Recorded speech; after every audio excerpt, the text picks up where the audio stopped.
Pour tenter d'enrayer la hausse des prix des carburants, liés au conflit au Moyen-Orient et aux tensions autour du détroit d'Ormuz, par lequel transite près de 20% du pétrole mondial, le gouvernement français a demandé aux raffineurs d'augmenter leur production. Parmi eux, North Atlantic a annoncé une hausse de 10% de ses volumes. Une telle augmentation suffira-t-elle à apaiser les tensions, notamment sur les prix à la pompe? Le contexte actuel fait-il peser un risque réel de pénurie en France au point de susciter des inquiétudes, voire un début de panique? Pour tenter d'apporter des réponses à ces questions, nous nous sommes rendus dans des stations-service de Total Énergie et Tessot. Et nous avons également interrogé Blandine Rudy, secrétaire générale et directrice de la communication de l'Union française des industries pétrolières. Les prix affichés dans les stations-service de Total Énergie ou Tessot font apparaître une hausse d'environ 20 à 30 centimes par litre à la pompe. Une augmentation nettement ressentie par les automobilistes qui commencent à s'inquiéter. On va faire attention, on n'a pas de solution et de toute façon on est confronté à ça et après on espère que ça ne va pas durer longtemps. En tant que particulier, je ressens un petit peu la hausse des prix.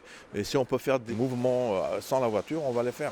Avant, je faisais un plein pour à peu près une soixantaine d'euros pour mon véhicule, donc c'est un diesel.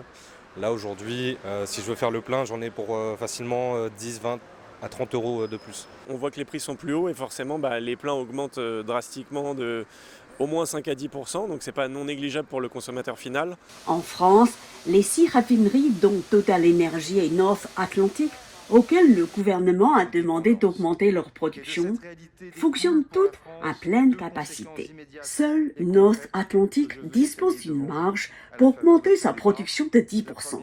Pourtant, cela reste insuffisant pour faire baisser les prix à la pompe. On a depuis le 28 février des frappes israélo-américaines sur l'Iran, suivi de la riposte de l'Iran, la fermeture du détroit d'Ormuz. Donc on est dans une situation tout à fait exceptionnelle, avec une envolée des prix du baril qui a été immédiate. Et qui dit envolée des prix du baril dit augmentation des cotations des produits finis issus du pétrole, que sont les essences, le kérosène pour l'avion, le gazole. Donc tout ça, ces cotations en fait sont en Europe à Rotterdam et elles se sont envolées.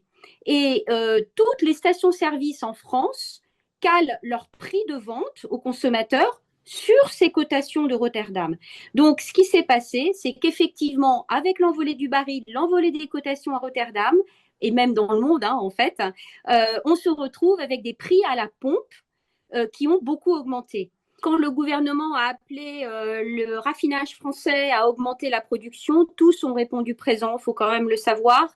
En fait, oui, tous disent, mais aujourd'hui, on est déjà au maximum de nos capacités de production, donc la marge de manœuvre est limitée. C'est ça qu'il faut comprendre, c'est que North Atlantic a dit, bah oui, moi je peux augmenter de l'ordre de 10%, les autres peuvent augmenter aussi, mais c'est pas à ces niveaux-là.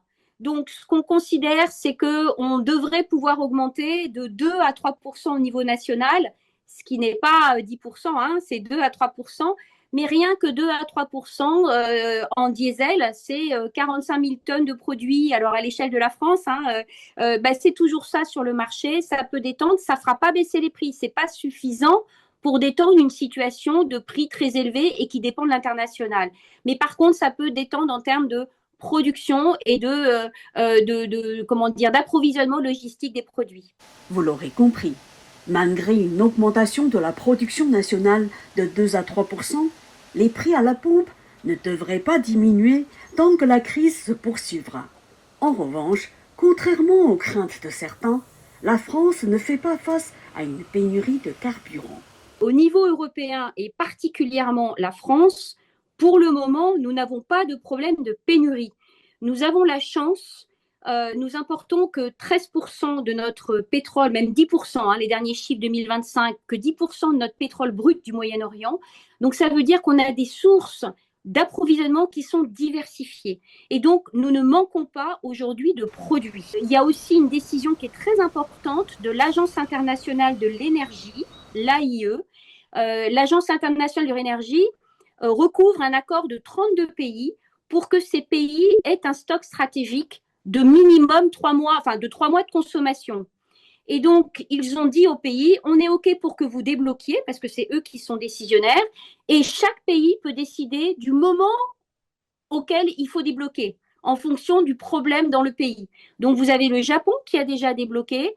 La Chine, je ne sais pas où en est la Chine, mais pour ce qui est de la France, pour le moment, on n'a pas encore débloqué de stock stratégique parce qu'on n'est pas dans cette situation de pénurie. Mais le fait de savoir qu'on peut débloquer à un moment donné si besoin, ça peut quand même être un matelas pour protéger contre ces fluctuations en ce moment d'approvisionnement. Reportage par Mantarin TV.